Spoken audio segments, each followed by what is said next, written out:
Pues hay una línea, y yo creo que es una línea que está en todos bastante presente, y es la línea de pensar la relación, el concepto de cultura no como una mera práctica, es decir, no como un hacer, no es si la cultura no es solo como un escribir libros, bailar o hacer cine, ni la cultura solo como una forma de vida, sino entender un poco la conexión entre ambos espacios, ¿no? Es decir, como uno de los procesos fundamentales que surgen en los años 70, y no es que surja en los años 70, sino que es un hilo que viene de atrás y que los 70 tiene un momento de eclosión más fuerte, es el momento en el que, digamos, los movimientos más neoliberales, los movimientos más conservadores, empiezan a comprender la importancia que tiene la cultura para el desarrollo propio del capitalismo. Y en ese proceso es muy importante cómo los afectos relacionados con la cultura tienen que separarse de las prácticas culturales. Es un elemento muy interesante que atraviesa un poco todo lo que yo he elaborado en los últimos años. Es decir, estudiar ese proceso, el momento actual como momento en el cual la cultura empieza, se ve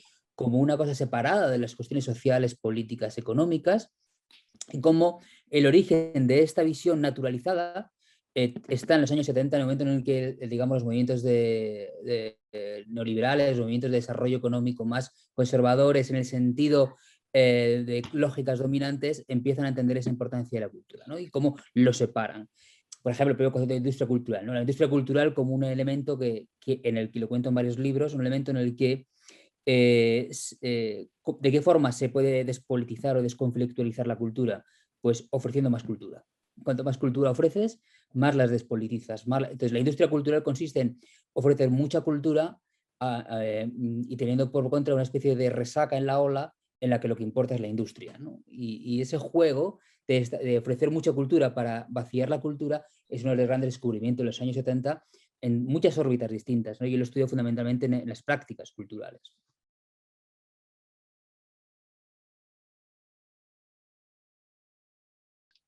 Claro, yo una de las cuestiones centrales es un poquitín, ¿no? Bueno, y que en el último libro también trato de señalar, y es la cuestión de que no podemos tirar la toalla. Quiero decir, la idea de que aceptar que no hay alternativa, ¿no? O aceptar que no es posible buscar en los márgenes alguna posibilidad de cambio, habla muy mal de nosotras, ¿no? Es decir, el hecho de que no pensemos que no hay alternativas es un poco una especie de retrato en negativo bastante aterrador.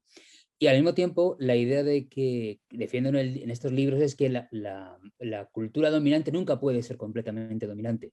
Si la cultura dominante fuera completamente dominante, no habría cambios, no habría transformaciones y sobre todo habría una especie de destrucción de la propia materia cultural. Sí que es cierto que la cultura dominante tiene la capacidad de absorber, la capacidad de vaciar, la capacidad de consumir todo lo que se nos da alrededor, pero considero que es posible una cultura crítica en la medida en que los sujetos o los agentes en las prácticas culturales sean conscientes de su responsabilidad en ese terreno. Y eso es, claro, es muy difícil de entender porque se conjuga otro elemento fundamental que beneficia mucho a esa cultura dominante, y es la precariedad del mundo de la cultura. La precariedad del mundo de la cultura, del trabajador cultural, provoca ese tipo de elementos.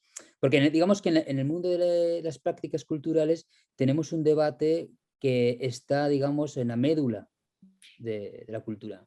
Y es el hecho aterrador de que, por un lado, lo resumo con una frase, ¿no? Habitualmente decimos, la cultura no es una mercancía más, ¿no? Y cuando decimos que la cultura no es una mercancía más, estamos diciendo dos cosas. Una, que es una mercancía, y que, sin embargo, le otorgamos un plus distinto. Y este es un poco el elemento esquizoide que está en todas las prácticas culturales.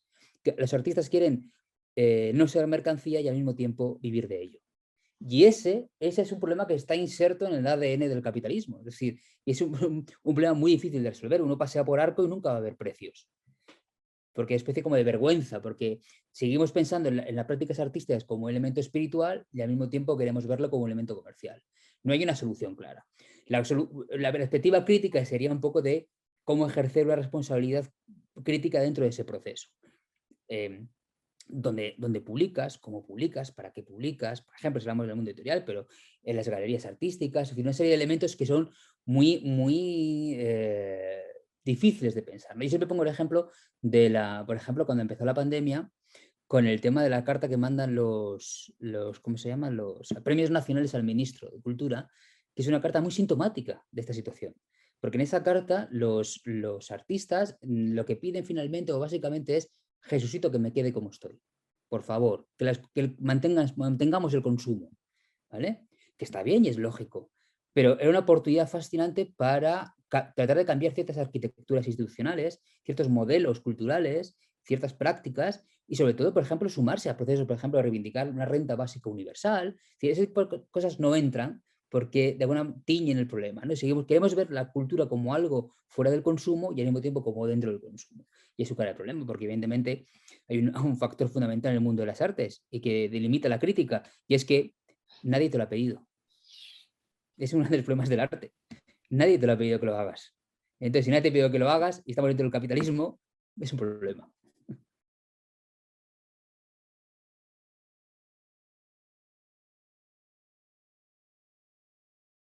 Uno de los problemas fundamentales está dentro de los propios modelos de mercado y de capitalismo. Es decir, que es una cosa que no descubro y evidentemente está ahí clara. Mira, lo que se llaman las terapias sistémicas de psicología, hay una cosa que llaman pregunta milagro, ¿no?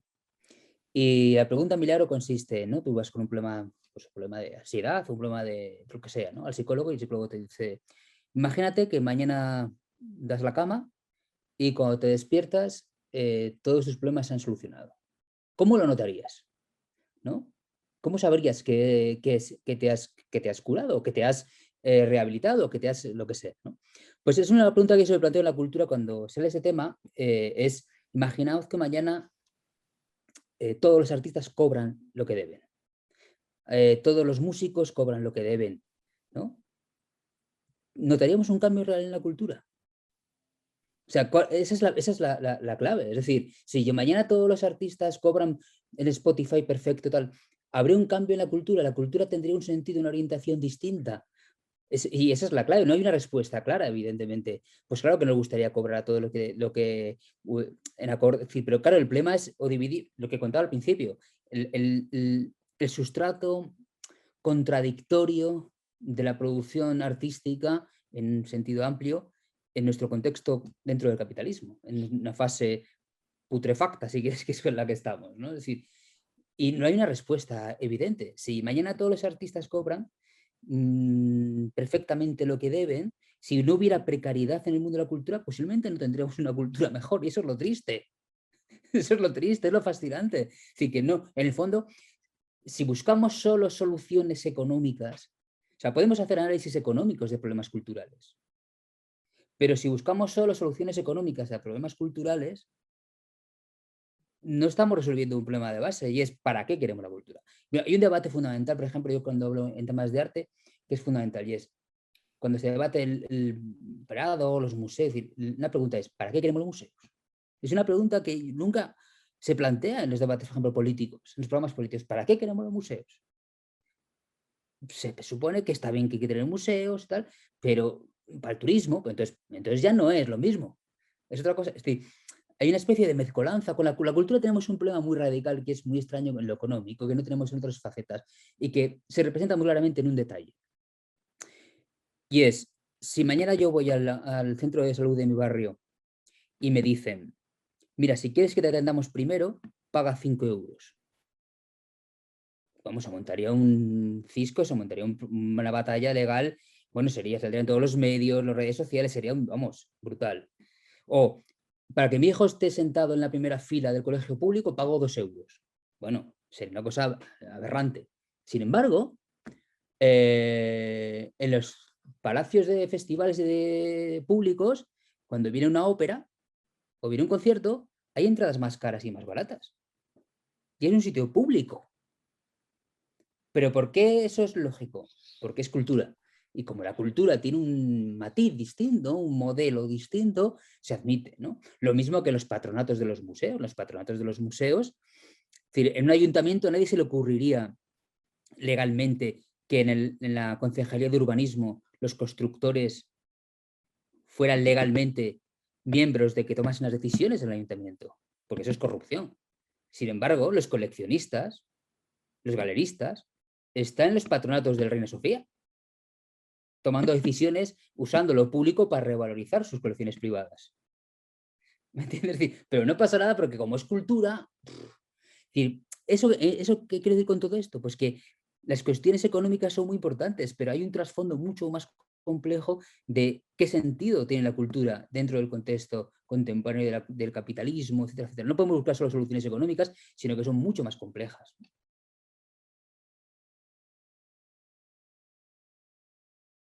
Claro, para mí la cultura, para empezar, claro, deberíamos pensar el concepto de cultura en ese sentido complejo. Es decir, no podemos pensar, yo como lo entiendo yo, que me gustaría que se entendiera, es que la cultura no es solo lo que hace uno en su casa o en la galería de arte, sino que la cultura se inserta dentro de un plano más general, eso que se llama una estructura de sentimientos más general, que tiene que ver con la economía, con la sociedad, con la tradición, con la familia, una serie de elementos que están detrás de la cultura. Es decir, cultura es tanto una ópera como las croquetas de mi abuela. Quiero decir, y hay un elemento de entronque de estos elementos, ¿no? Yo creo que decir que separarlo es lo que no debería plantearse. Para mí la cultura tiene un sentido transformador, evidentemente. La cultura es el mecanismo a través del cual podemos establecer nuevos espacios de relación, nuevos espacios de pensamiento y de crecimiento social, ¿no? Y por eso la cultura es fundamental.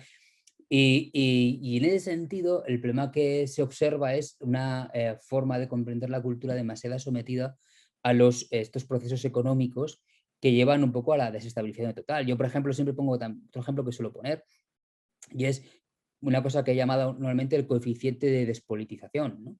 Y es, por ejemplo, cuanto más conservadora es una ciudad o cuanto más de derecha es una ciudad, más arte urbano tiene, ¿no?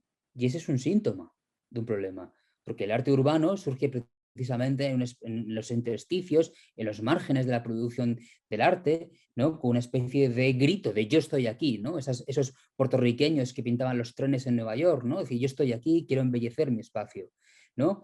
Cuando eso se transforma en un proceso de despolitización, en el sentido de que el arte urbano me permite parecer moderno y al mismo tiempo controlo las dinámicas y el contenido de la obra, estoy completamente desfondando la propia idea de cultura como crecimiento, transformación, cuestionamiento crítico, que son los espacios fundamentales. De hecho, incluso el propio concepto de pensamiento crítico se ha convertido en una especie de fetiche de aquellos que no quieren el pensamiento crítico, pero lo defienden de alguna forma invertida, ¿no?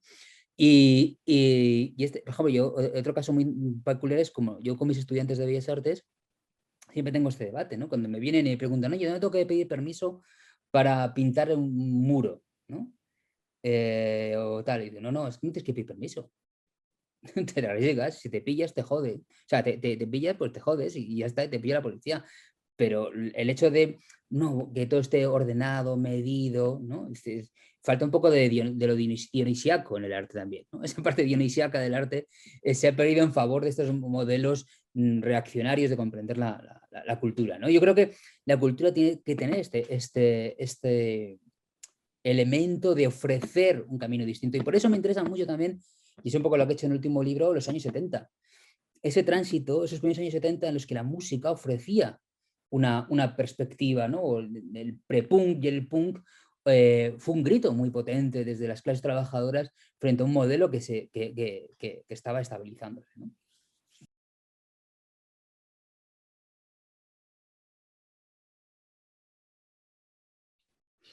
Sí, bueno, la crítica cultural es uno de esos extrañas facetas que, vamos, en cierta medida están desaparecidas en tanto que el periodismo cultural ha copado un terreno, ¿no? Y es un espacio difícil de encajar.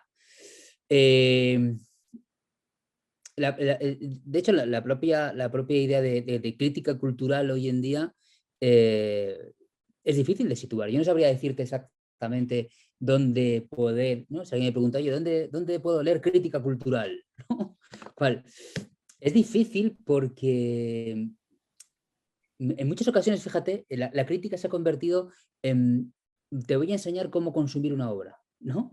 Y eso es uno de los temas, porque en el fondo, en lugar de crítica cultural es crítica de consumo, ¿no? Es decir, esta obra hay que leerla así, esta exposición hay que verla, o sea, si entendemos la crítica cultural como un proceso en el que es un poco lo que a mí me interesa, ¿no? De entender o sea, no tanto es tanto de explicar de qué trata una obra, sino tratar de comprender cómo esa obra se inserta en una serie de dinámicas históricas, políticas, sociales, económicas, es muy difícil hallar hoy lugares que no sean espacios reducidos un poco al modelo de consumo continuado, ¿no? Es decir, la prensa, el desarrollo, es decir, suena un poco de cosa a modo de abuelo cebolleta, ¿no? Pero sí que es cierto que se ha perdido espacios, por ejemplo, de revistas, de espacios de difusión de elementos de pensamiento que permitan engrosar o hacer crecer un pensamiento de la crítica cultural, ¿no? De todos modos, porque el hecho mismo de cómo funciona la crítica cultural, digamos, la crítica cultural no es un territorio académico, eso también es un problema, no es un territorio, no es un género literario, entonces es muy difícil de encajar en su lugar, ¿no? En la actualidad. Yo lo que he tratado de hacer en mis libros es no tanto un ejercicio de crítica cultural, sino de utilizar herramientas de la crítica cultural para pensar el presente. Y eso es un poco lo que he tratado de hacer. Sí que es cierto que no hay o no se ve, digamos, un presente y un futuro muy potente para la crítica cultural, dado los modelos de consumo, ¿no? Pero no es una cosa que tampoco tenga yo muy como decía Ángel González, ¿no? Voy sin esperanza, pero con convencimiento.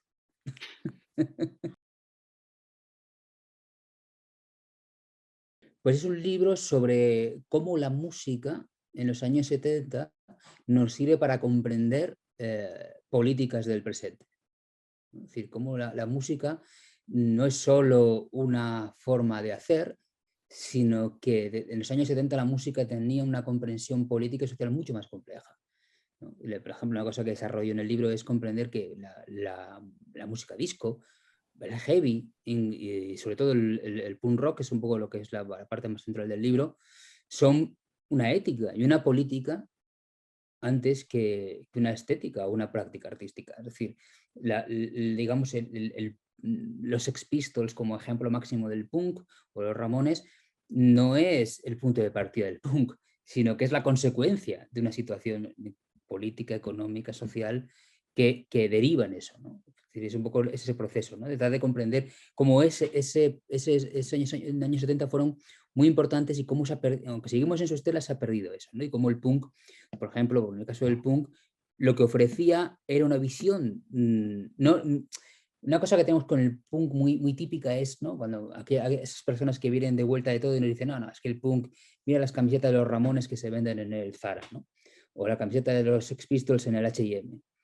El punk, nada, que es cierto, pero la idea no es que el neoliberalismo vio un nicho económico en el punk y por eso lo utilizó, sino que lo que vio el punk en el neoliberalismo en el punk fue una alternativa, una forma distinta de vivir la realidad, de pensar la realidad. Y la mejor forma de desactivarla era llevarla al mercado.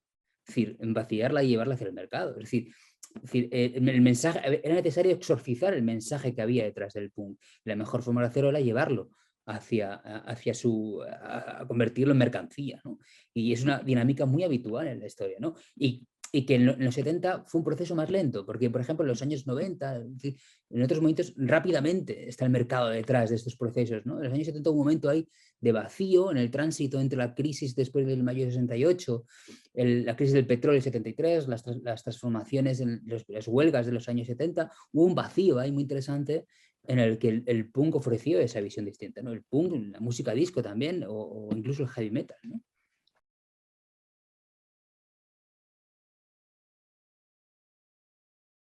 Pues en los 70 hay un momento muy sintomático, ¿no? Y es cuando en el año 79 Margaret Thatcher llega al poder. Es decir, ese momento es la claudicación de muchas esperanzas, ¿no? Y una caída que luego ha arrastrado desde entonces hasta aquí, ¿no? Esa famosa frase de Margaret Thatcher de la economía es el medio, el objetivo es cambiar el alma, ¿no? Esa frase del año 81 de Margaret Thatcher es sintomática de todo el proceso. Es decir, la cuestión no va de dinero, no va solo de economía, sino que las transformaciones económicas tienen que ir aparejadas, tienen que llevar anexas una serie de transformaciones en las formas de sentir, de decir y de hablar y de pensar. Y de esa forma puede funcionar la economía. Entonces la cultura se convierte en una especie de elemento subsidiario de todo eso. Ese año, a partir del 79, cuando empieza a caer todos estos elementos, que es muy interesante estudiar todo ese proceso. Evidentemente hay válvulas, hay espacios críticos, hay márgenes, pero siempre acaba este proceso absorbido, ¿no? Y es uno de los grandes debates, ¿no? Y uno de los grandes problemas de la historia de la música popular y del rock and roll, y que seguimos viéndolo día a día. Es decir, es muy difícil, ojalá es decir, yo no considero que sea necesario o que sea el camino una especie de nostalgia, ¿no? De vamos a volver a los 70, ¿no? Porque eso fue en los 70, ¿no? Pero la idea de buscar nuestra forma de relacionarnos críticamente con el presente y hallar nuevas vías de salida en un momento en el cual el capitalismo está en un proceso de putrefacción, en un proceso muy complejo con las nuevas derechas y demás, ahí tiene que haber espacio para desde la cultura, un espacio crítico, ¿no? Y creo que es un poco la cuestión, ¿no? Es decir, en los 70 el punk era el momento de los, digamos, el momento perinatal, ¿no? De los lloros perinatales del neoliberalismo. Ahora estamos en los momentos de putrefacción. Entonces, creo que son dos polos muy interesantes de los cuales pueden surgir nuevas formas. Es decir, no quiero decir que ahora todo el mundo se coja la guitarra eléctrica y se ponga... No, pero sí que tenemos que encontrar nuestra forma de discurso, ¿no? Porque una cosa muy interesante de los 70 que tuvo el punk como referencia fundamental era el hazlo tú mismo. El hazlo tú mismo es una de las referencias fundamentales contra el no future y demás, pero el hazlo tú mismo era un elemento muy potente. Y no solo el hazlo tú mismo, sino da igual hacerlo mal. Una de las grandes virtudes morales, y la palabra moral la quiero que se quede clara, de las virtudes morales del punk fue quitar el miedo a la cultura, quitar el miedo a la música. Es decir, gente que no sabía tocar, que aprendían 3 acordes y con eso componían, que no sabían ni afinar, ¿no? Pero daba igual, porque el objetivo no era, como decía Steve Jones de los Beatles, no nos gusta la música, nos gusta el caos. Es decir, esa frase de Steve Jones es muy interesante para comprender este proceso. O por ejemplo, ¿no? Cómo elige los clases a su bajista. Decía Paul Simon, es decir, es que tan guapo y tiene unas pintas tan guays, es decir, tú tienes que tocar. Dice, pero si no sé tocar, da igual, tú te pones el bajo, pero tienes que estar en mi grupo por las pintas que tienes. Es decir, y construir música y generar un discurso donde se quita el miedo a la cultura es un elemento fundamental. Y eso lo hemos perdido. Es decir, a la especie de como temor, hacer las cosas mal, o sea, lo que Rosa Luxemburgo llamaba la fecundidad del error. Es decir, la fecundidad del error es muy importante y eso es uno de los grandes descubrimientos de los 70 por parte del punk.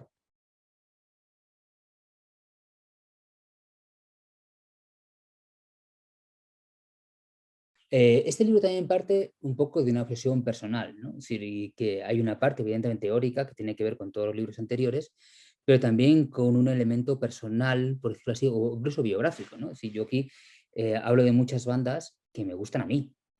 Esa parte no está puesto en la introducción, yo no niego que alguien me puede decir, no, porque hablas de este y no hablas de este otro, ¿no? Es decir, hay una especie de querencia personal a un desarrollo biográfico que está detrás de esto, que también está patente, ¿no? Pero hay descubrimientos que a mí me han gustado mucho, que es, por ejemplo, el reencontrarme con Iron Maiden.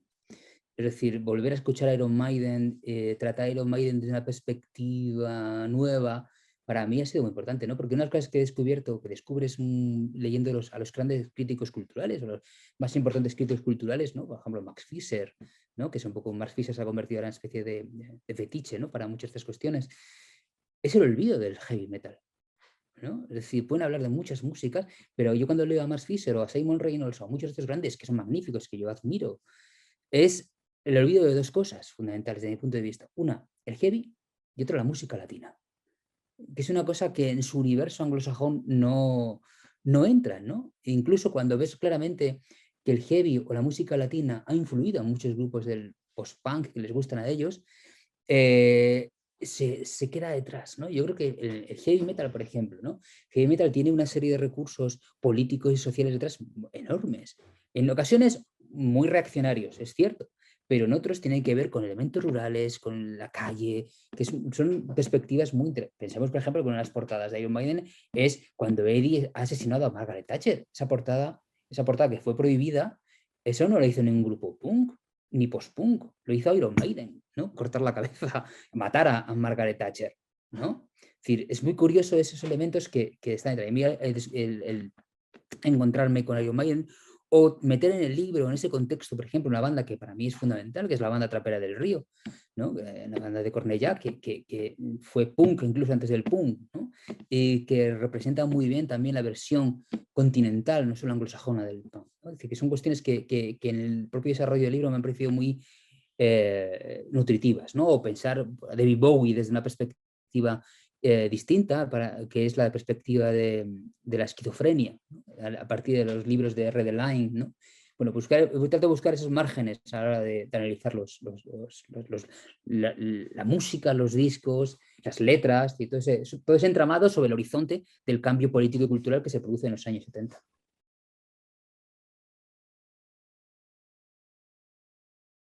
Pues mira, haciendo un debate así de comentario así banal, por ejemplo, hoy mismo está escuchando a Maritrini, que es una cosa que me fascina, pero sobre todo una cosa que tenía cuando tenía 15 años que me decía, ya serás mayor y te gustará el jazz, ¿no? Y una de las cosas más tristes es que en buena medida sigo escuchando la misma música que he escuchado cuando tenía 15 años. Es triste, pero es decir, escucho más música, obviamente, ¿no? Pero hay una serie de grupos o de bandas que están en el libro, que son las mismas bandas que escuchaba hace 30 años, cuando tenía 15 años, ¿no? Es decir, hay una línea ahí que se mantiene. Luego, descubrimientos que van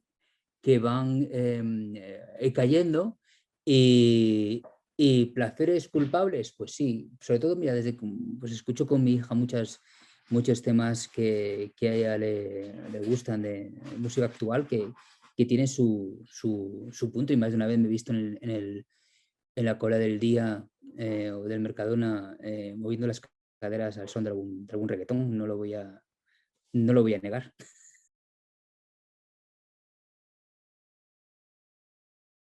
Mira, el título del libro tiene dos lecturas. Una es la más obvia, y es que soy muy fan de José Donoso.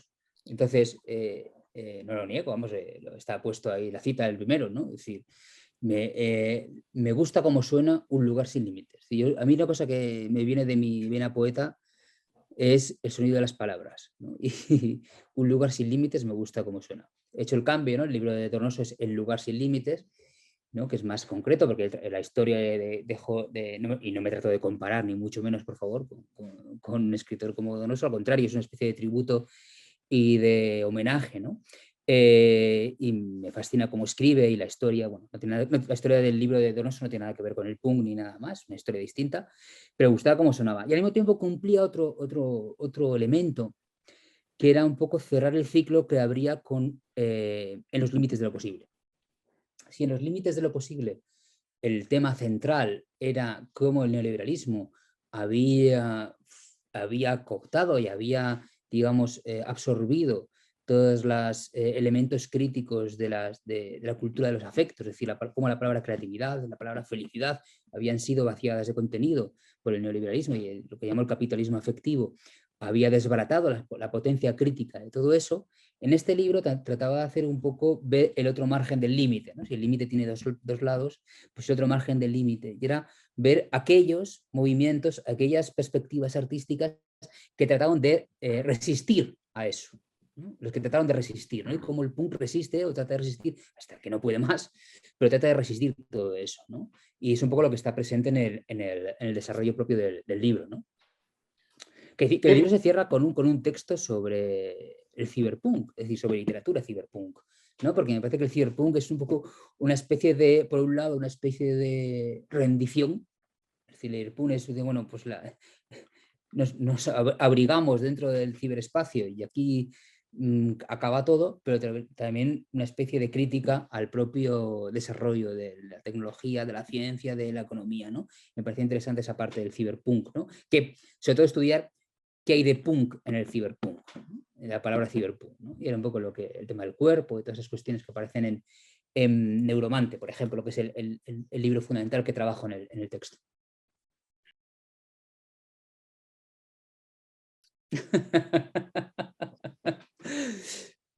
Pues mira, depende en qué momento del la historia, ¿no? Es decir, en el año 76, que es cuando Milton Friedman obtiene el Premio Nobel de Economía, Iggy Pop representaba de alguna forma la energía, ¿no? La política de la energía que, que toda una generación digamos, enfrentaba a ese modelo, ¿no? Es decir, si ponemos la mente en el hecho de que Iggy y los Stooges son de Detroit, ¿no? Detroit, lo cuenta ahí, en los años, el tránsito de los 60 a los 70 es un espacio completamente devastado, económicamente devastado, políticamente, por las drogas, etcétera, etcétera, etcétera, ¿no? Y Iggy Pop coagula, por decirlo así, el elemento autodestructivo de una generación a la cual que ha crecido en los años 60 con la promesa del crecimiento económico, de la sociedad del bienestar, que llega al 68 y pasa al 68 y descubre y llega una crisis brutal y cae en ese proceso. Entonces, de alguna forma, Iggy es la contracara de Milton Friedman. ¿Qué sucede? Que hoy día Milton Friedman es como el Cid, ¿no? Gana batallas después de muerto, ¿no? Entonces, Milton Friedman muere, pero su legado se construye.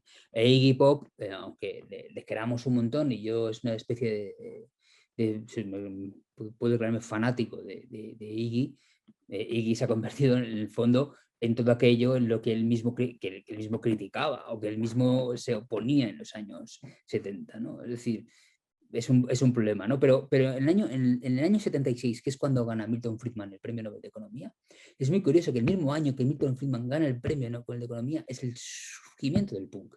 Es el primer disco de los Ramones, el disco de los Sex Pistols. Es decir, que es curioso. Algo está, es el momento en el que se funda Iron Maiden. Es decir, es un momento de coágulo, de tensiones muy, muy particular. Es decir, por un lado, el capitalismo en crisis, y a un lado, el neoliberalismo tratando de ser la alternativa económica eficiente, y por otro lado, una generación que lo que pretende es poner todo patas arriba, ¿no? Digamos, quitar la careta y demostrar que todas las promesas han sido incumplidas, ¿no? Las promesas de posguerra, ¿no? De esa generación, de destruir, de devastar todo ese proceso, ¿no? Y me parece muy interesante.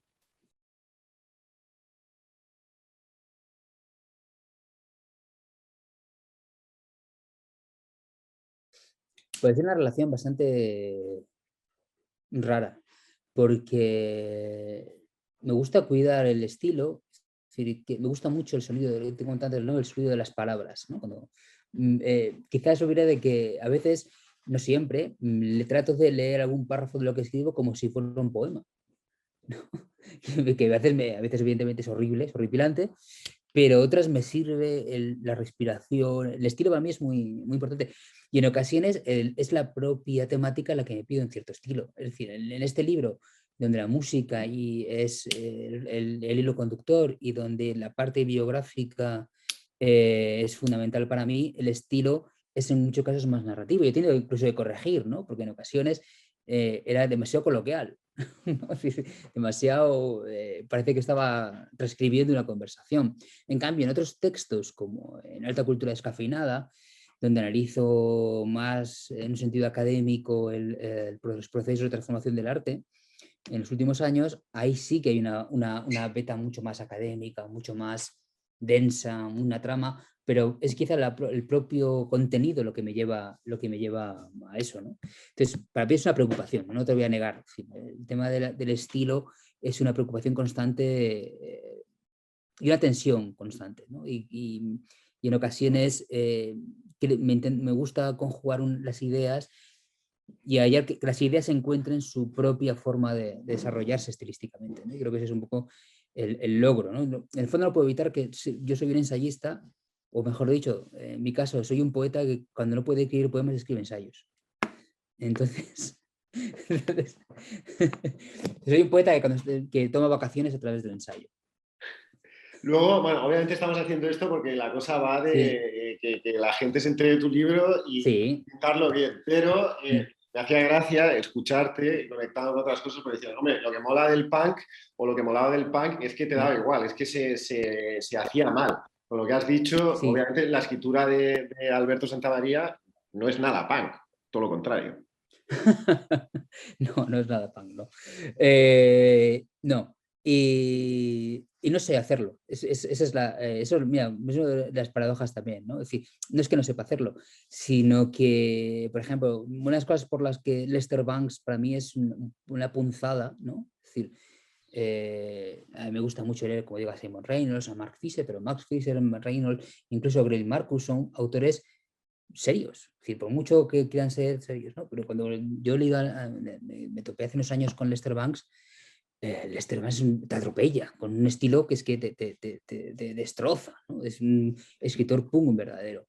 Y yo creo que eso, de alguna forma, se lleva en la sangre, ¿no? Es decir, a mí me cuesta escribir como, me costaría escribir como Lester Banks, pero sí que yo creo que en este libro lo que he tratado de ensayar un punto medio. Es decir, no es una escritura punk en el sentido destructor, en el sentido que podamos entender como una especie de desestabilización del orden o lo que sea, pero sí que hay un punto de escritura que trata de acercarse a las canciones no desde arriba, desde una posición puramente académica, sino acercarse a las canciones en horizontal, es decir, como alguien que escucha las canciones, ¿no? Es decir, es un estilo que no trata de imponer, por ejemplo, una lectura de teoría literaria a la letra de la canción, ¿no? Sino que me relaciono con las canciones como, tal y como las escucho, ¿no? Y ese diálogo con la música genera un tipo de escritura que no es académica. Y lo que he tratado de no hacer, ¿no? Que no sea una escritura académica,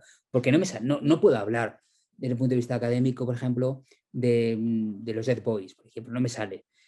Y de hecho, incluso las fuentes del libro, hay unas fuentes académicas, pero uno de los textos fundamentales que hila todo el libro es un libro profundamente macarra y maravilloso, que es Por favor, mátame. Por favor, mátame. La historia oral del punk de Next Manil es un libro imposible de leer en cierta medida, ¿no? Porque es miles de historias que se contradicen entre sí, ¿no? Y yo lo he utilizado como una especie de Biblia, ¿no? Una especie de clásico, ¿no? Lo digo así en el libro, ¿no? Es una especie de clásico y lo leo como un clásico y trato de dialogar con el texto, ¿no? Es decir, he tratado un poco de jugar a esas líneas de horizontalidad a la hora de leer. No de dentro, como Lester Banks. Lester Banks es un punk, que el punk desde dentro del punk, ¿no? Que sería una opción, que yo no solo lo sé hacer. Hay otros que lo ven de un punto de vista más académico, desde arriba, y yo he tratado un poco de hacerlo de horizontal, que no es mejor ni peor, es otra forma de acercamiento, ¿no?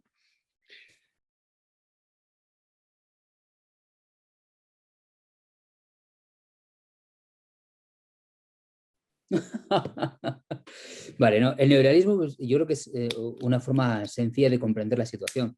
El neoliberalismo es un momento de la economía o de los procesos económicos en los que, digamos, los economistas y el mercado en general comprende que el modelo liberal tradicional, el modelo que considera que no intervencionismo del Estado, el modelo eh, que, que señala que, digamos, que la mano invisible funciona por sí misma, es el descubrimiento de que ese liberalismo no funciona, de que la mano invisible por sí misma no funciona y que por lo tanto son necesarios una serie de mecanismos de corrección.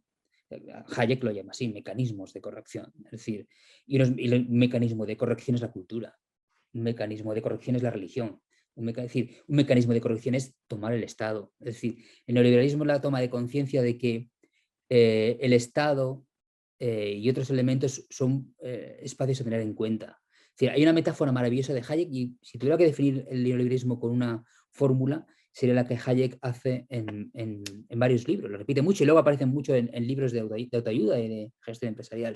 Él compara la economía y la cultura y la sociedad con una metáfora vial, ¿no? El socialismo o el comunismo, según su perspectiva, que también es muy enclenque, dice, eh, nos dice cómo tenemos que conducir, qué marcha tenemos que meter. Ahora mete la primera, ahora mete la segunda, vete por aquí, vete por allá, controla todas nuestras acciones, ¿no? El liberalismo sería a lo que te da la gana, ¿vale? Una especie de narcoliberalismo. Mientras que el neoliberalismo sería, dice Hayek, que te conducen sin saber que te conducen, ¿no? Una rotonda, que tú crees que entras porque tú quieres, porque no hay semáforos, no hay nada, pero está siendo derivado y conducido, ¿no?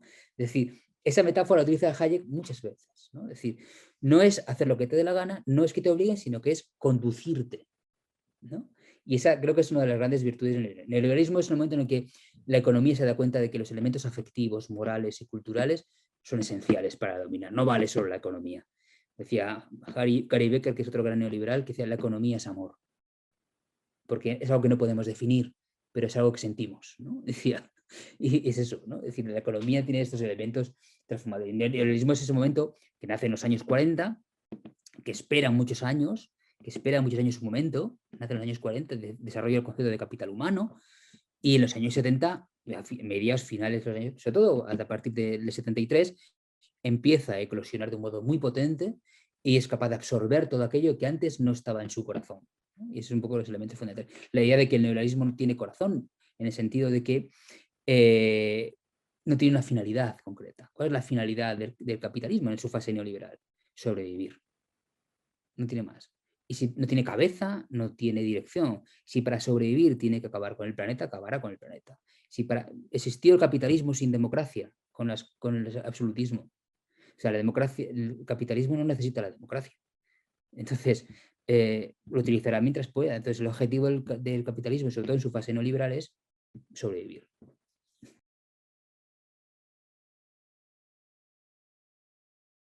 A ver, de las guerras culturales es una especie de la batalla cultural, ¿no? Es una especie de cliché que se ha creado, sobre todo en los últimos 10, ¿no? 15 años, que es un debate bastante recurrente, que yo tampoco tengo muy claro. Lo que me parece fascinante es que se hable tanto de guerras culturales y de batalla cultural en el momento en el que menos interese por la cultura, en el sentido político. Es decir, mientras los políticos hablan de batallas culturales, ¿no?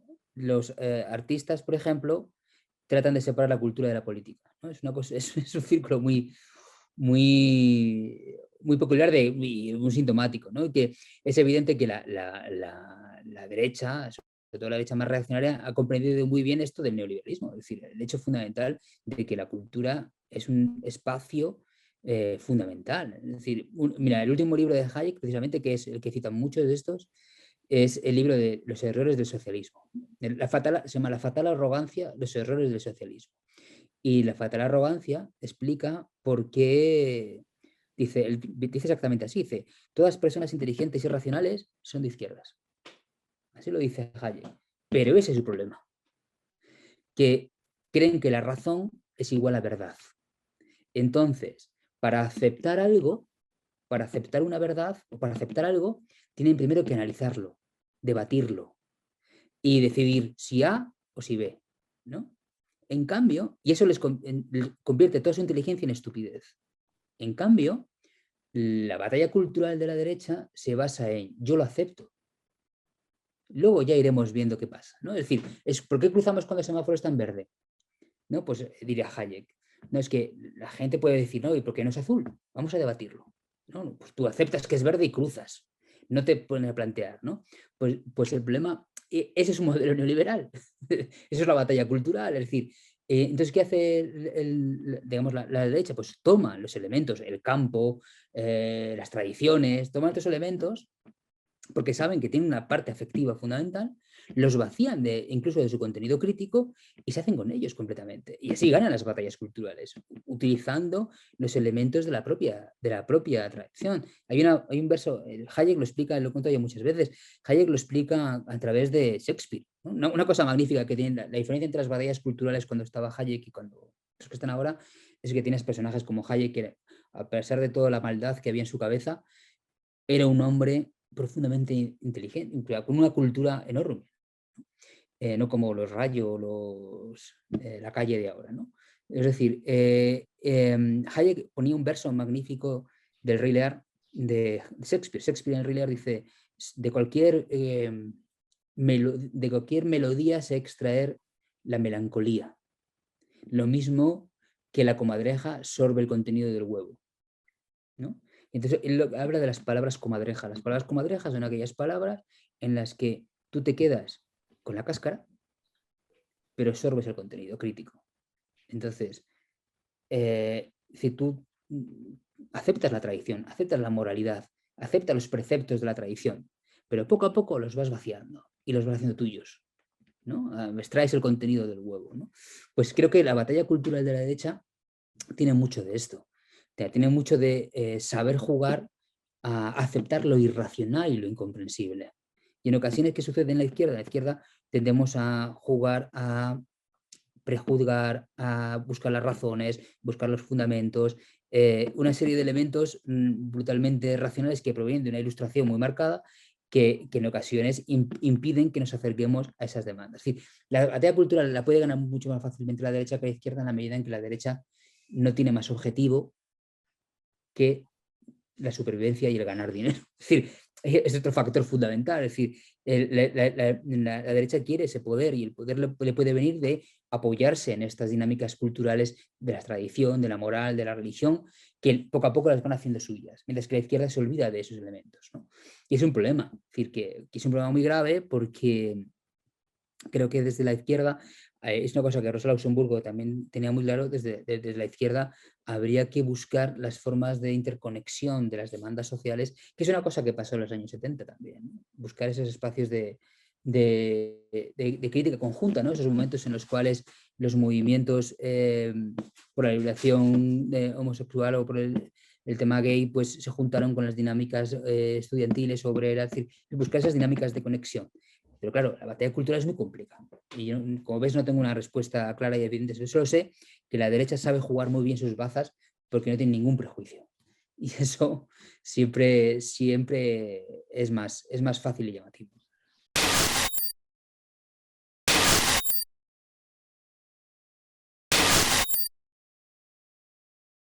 Pero, insisto, la parte putrefacta del capitalismo es la base sobre la cual se puede construir el cambio.